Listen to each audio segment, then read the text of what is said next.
ಹೆಸರು ಲೀಲಾ ತ್ರಿಪುರ ಸುಂದರಿ. ಯದುವೀರ್ ಹಾಗೂ ನರಸಿಂಹರಾಜ ಒಡೆಯರ್ ಅವರಿಗೆ ಏನ್ ಸಂಬಂಧ ಅಂತ ಕೇಳಬಹುದು. ಅದಕ್ಕೆ ಉತ್ತರ ಇಲ್ಲಿದೆ ನೋಡಿ.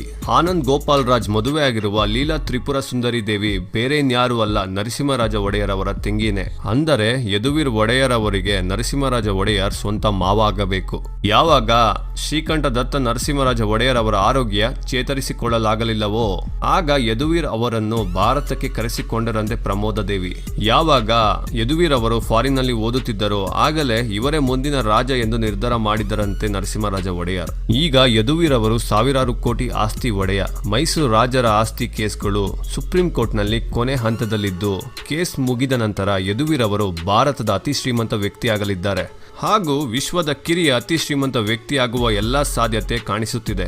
ಈ ವಿಡಿಯೋ ಇಷ್ಟವಾದಲ್ಲಿ ಲೈಕ್ ಮಾಡಿ, ತಪ್ಪದೆ ಮರೆಯದೆ ಕಮೆಂಟ್ ಮಾಡಿ.